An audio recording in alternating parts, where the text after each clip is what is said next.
Hello दोस्तों, yes के computer Jagatpur में आपका स्वागत है।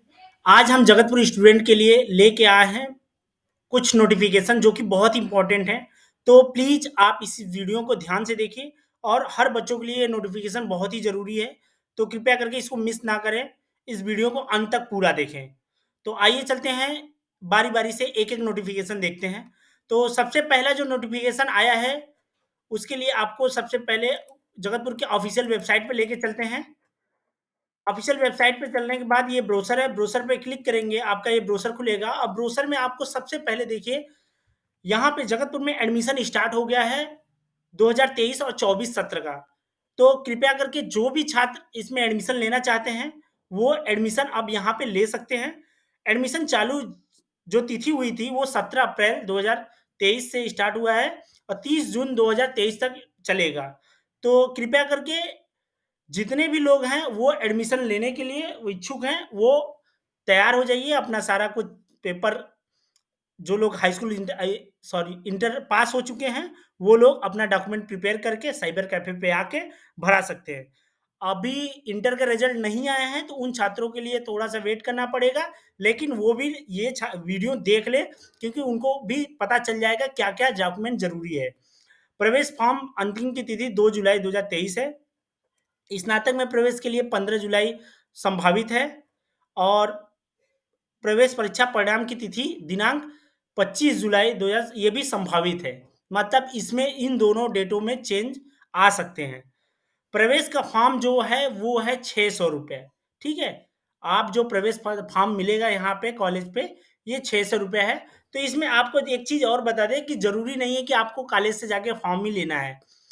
अब गवर्नमेंट ने, सॉरी, यूनिवर्सिटी ने सारा कुछ ऑनलाइन प्रोसेस कर दिया है। तो आपको आकर पहले साइबर कैफ़े पे एक ₹600 का पेमेंट कटाना होगा और उसके बाद आपका फॉर्म भरा के उसको कॉलेज में फिल अप करना होता है। उसके बाद आपको चलते हैं फीस प्रोसेस पे। फीस क्या-क्या लगेंगे? किस कोर्स में कितना फीस है और क्या-क्या यहाँ पे कोर्सेज़ हैं?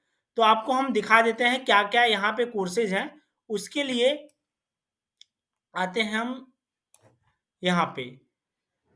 आत स इसमें देखते हैं कि जो यूजी अंडर ग्रेजुएट के छात्र होते हैं, उसमें जो कोर्सेज़ होते हैं बीए, बीएससी, बीकॉम और जो पीजी है, MA, MCom, MA, MA MA जो कई सब्जेक्टों से अलग-अलग सब्जेक्ट से होता है। तो अंग्रेजी से अलग एमए होता है, मनोविज्ञान से अलग होता है, हिंदी से अलग होता है। फिर यहाँ पे बीएफए भी है, एमए समाजशास्त्र से भी है और एमए हिस्ट्री से भी है, ठीक है? यहाँ पे बीसीए भी है, जो कि कंप्यूटर कोर्सेज़ हैं कुछ, और एमएससी भी है। एमएससी में आपको देख लीजिए भौतिक है, रसायन है और गणित और एमए गृह विज्ञान से भी है। अब इसके बाद चलते हैं फीस प्रोसेस पे। फीस प्रोसेस यहाँ पे देखिए दिया गया है, प्रथम और द्वितीय सेमेस्टर का परीक्षा शुल्क जो बीए प्रथम वर्ष के लिए वो ₹1700 है, प्लस उसमें प्रथम और द्वितीय सेमेस्टर शुल्क भी है ₹5690 और प्लस कौशल विकास मिड टर्म का जो एग्ज़ाम होता है, उसका फीस है 750। मतलब टोटल आपका जो फीस है ₹8140 ये है, प्लस ₹600 आपका रजिस्ट्रेशन फॉर्म का। टोटल लेकर और उसके बाद साइबर जो भरने का चार्ज लेंगे वो अलग चार्जेज़ है।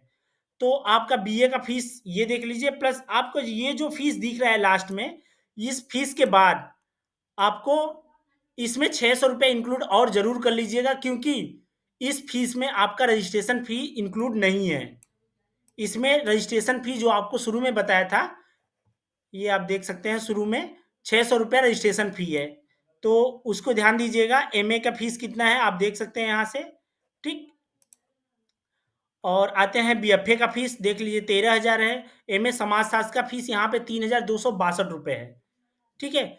₹3262 फ़ी है, लेकिन हाँ, एमए समाजशास्त्र के लिए जो बच्चे इसमें एडमिशन लेना चाहते हैं, उनके लिए कुछ हम रूल्स हैं यहाँ पे, हम उनको बता दें।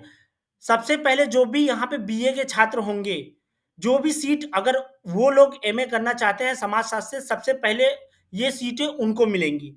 जो सीटें बचेंगी उसमें ही बाहरी लोग अप्लाई करेंगे और उसमें मेरिट के हिसाब से एडमिशन होगा। जिन लोगों को नहीं समझ में आया है, मैं फिर से उनको बता दे रहा हूँ कि पहले जो छात्र कॉलेज के हैं उनको प्राथमिकता दी जाएगी, उसके बाद जो बाहरी छात्र हैं उनका मेरिट बनेगा। मेरिट के हिसाब से ही एडमिशन होगा एमए समाजशास्त्र में। और बाकी सब्जेक्ट में आपका जब तक सीट नहीं फुल होता तब तक एडमिशन चलती रहती है, ठीक है? और उसके बाद आपका आता है कुछ सब्जेक्ट और है जो कि आप ये देख सकते हैं उसका फीस बीसीए का जो बीसीए और ये जो अधिक फीस है इसमें जैसे 33,000 है बीसीए, बीबीए में 25,000 है, एमएससी में आपका 25,000 है, तो इसका 2 पार्ट में आप पेमेंट जमा कर सकते हैं। पहले पार्ट में आपको पेमेंट जमा करना होता है, जो कि प्रथम सेमेस्टर का होता है, ये फीस आपको जमा करनी होती है और सेकंड पार्ट में आप ये फीस जमा कर सकते हैं। आपको नहीं समझ में आया फिर से बता दूँ कि प्रथम सेमेस्टर जब आप करेंगे, तब आपको ये फीस जमा करनी होगी, सेकंड सेमेस्टर में आप ये फीस जमा कर सकते हैं। लेकिन हाँ, सेकंड सेमेस्टर एग्ज़ाम देने से पहले आपको ये फीस पूरी कंप्लीट करनी होगी किसी भी हाल में। तभी आप सेकंड सेमेस्टर का परीक्षा देने के लिए एलिजिबल होंगे। ये जो ब्रोशर है आपको हम डिस्क्रिप्शन में दे देंगे इसका लिंक, आप इसको डाउनलोड करके पढ़ सकते हैं। अब चलते हैं दूसरे नोटिफिकेशन पे। दूसरा नोटिफिकेशन उन छात्रों के लिए है जो कि फर्स्ट सेमेस्टर और थर्ड सेमेस्टर में इस बार एग्जाम दे रहे हैं। बीए हो चाहे बीएससी, यूजी वाले छात्रों के लिए है। फर्स्ट और थर्ड सेमेस्टर में जो भी एग्जाम दे रहे हैं उनके लिए है। तो प्लीज ये नोटिफिकेशन वो छात्र ध्यान से सुने, क्योंकि काफी लोगों का एग्जाम छूटने वाला है। अगर नहीं देखेंगे ये वीडियो, नहीं समझेंगे तो उनका एग्जाम जरूर से जरूर छूटेगा, जिस कारण उनके रिजल्ट में बैक शो होने लगेगा। तो प्लीज ये जो आपका मिड टर्म का एग्जाम है, जैसे विज्ञापन, psychology, testing, marketing and data analysis and photography, तो ये ध्यान रखिएगा जिन्होंने फर्स्ट सेमेस्टर में नहीं दिया था, किसी कारणवश उनका छूट गया था, उन्होंने बैक भरा था, बैक उनका लगा था, तो उन्होंने इसको क्लियर करने के लिए फिर से इसको भरा था। तो वो छात्र ध्यान दें।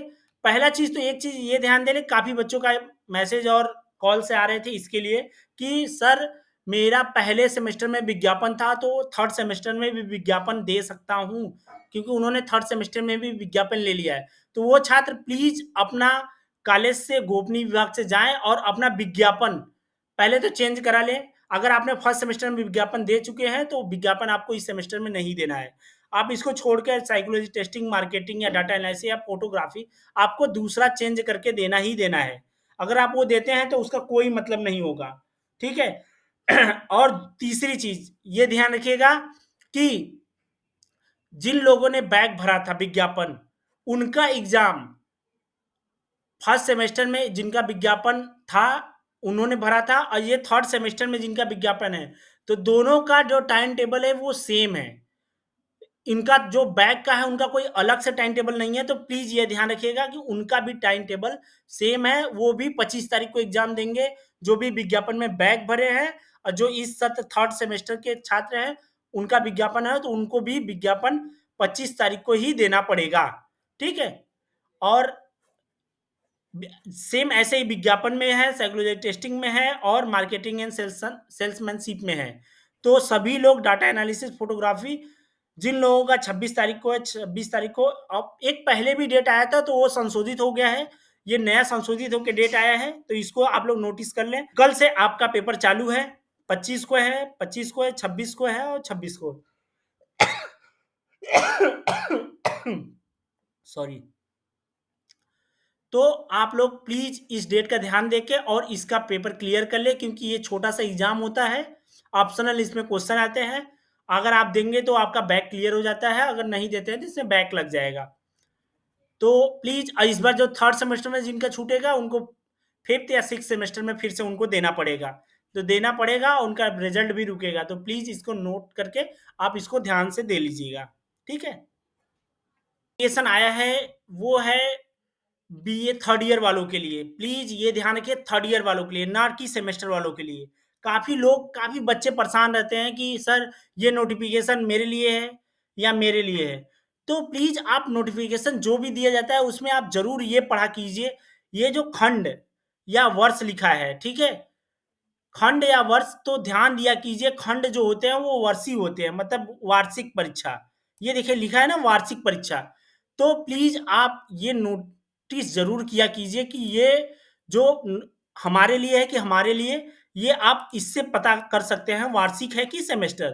तो ये वार्षिक परीक्षाओं के लिए है, जो छात्र वार्षिक परीक्षा दे रहे हैं उनके लिए है। उनका टाइम टेबल आ गया है, उनका पेपर 26 से स्टार्ट होना है, जो कि उनका एडमिट कार्ड भी जल्दी हो सकता है, आज या कल से मिलना प्रारंभ हो जाए, लेकिन उनके लिए एक ज़रूरी सूचना है, वो भी ध्यान रखें, क्योंकि उनको नो ड्यूज कराना ज़रूरी है। सिर्फ़ थर्ड ईयर वालों को नो ड्यूज कराना ज़रूरी है, क्योंकि नो ड्यूज कराएँगे तभी कॉलेज क्लियर कर पाता है कि आपका फीस पूरा जमा है कि नहीं जमा है। अगर फीस पूरा क्लियर नहीं है, तो आप पेमेंट परीक्षा नहीं दे पाएँगे। तो नो ड्यूज करा के आप अपना एडमिट कार्ड आज या कल से बँटना स्टार्ट हो जाएगा, तो आप ले सकते हैं, ठीक है?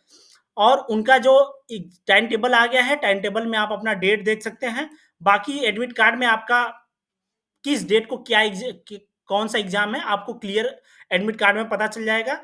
तो 13 तारीख को ये एग्जाम खत्म हो रहा है, तो सभी लोग प्रिपेयर हो जाइए परीक्षा के लिए। और इसमें जब टाइम टेबल आया था मैंने आपको भेजा था, लेकिन उसके बाद एक नोटिफिकेशन आया था, वो नोटिफिकेशन के बारे में भी बात कर लेते हैं। जो 26 से एग्जाम स्टार्ट होना था, वो 26 के किसी कारणवश एसएससी स्टेनोग्राफ का एग्जाम उस दिन शायद पड़ गया है, तो इसलिए उस एग्जाम को चेंज करके उस डेट को चेंज कर दिया गया है। उस डेट जो चेंज हुआ है, वो डेट अभी तक तो आया नहीं है, उसको आगे आएगा तो हम आपको नोटिफिकेशन के जरिए आपको हम बता देंगे। और 26 का एग्जाम कैंसिल करके बाकी 27 का एग्जाम एज जैसे है वैसे ही आपका चलेगा। ओनली केवल 26 वाला एग्जाम ही कैंसिल हुआ है। ये आप नोटिफिकेशन आया था यूनिवर्सिटी के मेन वेबसाइट से, ठीक है? तो इसमें आप देख सकते हैं जो पेपर थे वो चेंज हो गए हैं। तो सभी लोग प्रिपेयर हो जाइए। ये सारे नोटिफिकेशन को आप ध्यान से कर लीजिए। इसमें आप नए बच्चों के लिए भी आप नोटिफिकेशन है, सेमेस्टर वालों के लिए भी है, ईयरली वालों के लिए है। तो ये वीडियो सभी के लिए था। तो कृपया करके आप इस वीडियो को अगर यहाँ तक पहुँचे हैं तो आपने देख लिया होगा, तो उस हिसाब से अपना प्रिपरेशन कर लीजिए। अभी के लिए हम चलते हैं, आपको जल्दी मिलते हैं नेक्स्ट वीडियो में। तब तक के लिए टाटा, बाय बाय। आप वीडियो को प्लीज़